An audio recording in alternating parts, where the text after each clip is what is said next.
Découvrez un extrait exclusif de ce livre audio et profitez d'un essai gratuit sur Audible via le lien dans la description. Au sein de sa communauté. Pourtant, lorsqu'elle a du temps libre, elle cède à cet état négatif que j'appelle l'overthinking. Quel est mon problème ? Pourquoi suis-je toujours insatisfaite ? Je m'implique sans cesse dans de nouveaux comités, je mets sur pied des activités intéressantes pour mes enfants, mais tout ça me paraît sans intérêt. Qu'est-ce qui ne va pas chez moi ? Est-ce une question hormonale ? Non, ça dure au moins pendant 1 mois. Je ne sais pas, peut-être ai-je fait les mauvais choix. J'ai affirmé vouloir être femme au foyer, mais si je m'étais trompée, Rick apprécie-t-il vraiment ce que je fais pour les enfants ? Au bout de 5 minutes, Véronica se met à penser à ses problèmes de poids, à son couple, à sa vie avant la naissance des jumeaux. Jamais je ne perdrai les 7 kilos pris pendant ma grossesse. Je suis condamnée à les garder le restant de ma vie, et ça ne fera qu'empirer avec l'âge. Et si Rick rencontre une fille séduisante à son bureau, s'il en avait marre de moi, comment pourrais-je me débrouiller seule avec les enfants ? Et comment retrouver un emploi ? Je n'ai jamais eu de véritable qualification. Mon travail ne m'a jamais plu et de toute façon, mon patron ne pouvait pas me voir. Les femmes peuvent ruminer sur tout et n'importe quoi, leur apparence, leur famille, leur carrière, leur santé. Elles s'imaginent souvent qu'il s'agit d'une des caractéristiques de leur sexe, d'une de leurs qualités de base, le reflet de leur tendresse naturelle. C'est en partie exact, mais l'overthinking est également un poison toxique. Il paralyse nos envies, notre aptitude à régler les problèmes. Il fait fuir nos amis ou nos proches et détruit notre bien-être émotionnel. Les femmes ont 2 fois plus tendance que les hommes à vivre des épisodes dépressifs, et il semble que leur overthinking chronique en soit l'une des causes. Pourtant, rien ne nous oblige à tomber dans ce travers. Nous avons, si nous le voulons, la capacité de nous dégager de cette manifestation d'hypersensibilité, de sautes d'humeur exacerbées, et d'apprendre à reconnaître et à exprimer correctement nos émotions. Il est toujours possible de les contrôler et de gérer les situations qui nous bouleversent, de garder notre sérénité malgré les conflits, les tragédies et les chaos du quotidien.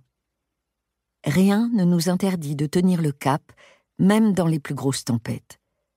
Chacune d'entre nous a la faculté de diriger sa vie émotionnelle. Échapper à l'overthinking. Échapper à l'overthinking, c'est comme tenter de se dégager de sable mouvant. Pour retrouver la liberté, la première démarche consiste à desserrer l'étau des pensées qui vous étouffent. La deuxième est de sortir du marécage, de rejoindre la terre ferme et de prendre de la hauteur afin de déterminer la direction que vous voulez donner à votre vie. Enfin, la troisième est d'éviter les pièges qui pourraient vous faire retomber dans cette spirale sans fond. Au fil de ce livre audio, je donnerai différentes méthodes pour réussir chacune de ces étapes.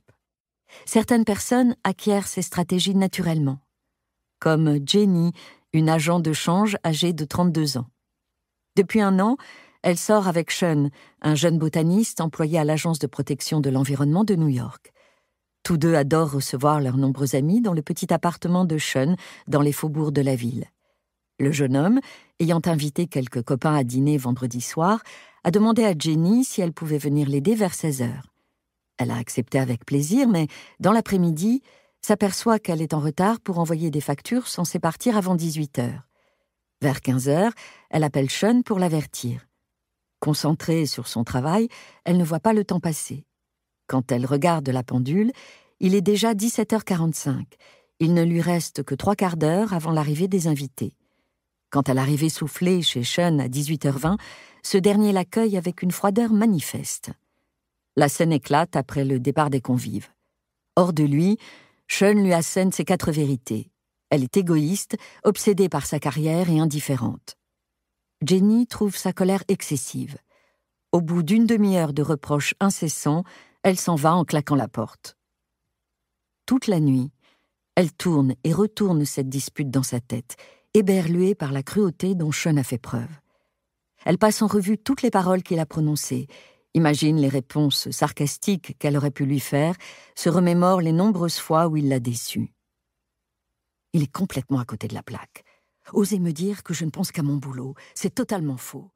Il n'a pas idée de la pression que je subis au bureau et il s'en moque. C'est lui. Livre audio complet gratuit disponible en description de cette vidéo.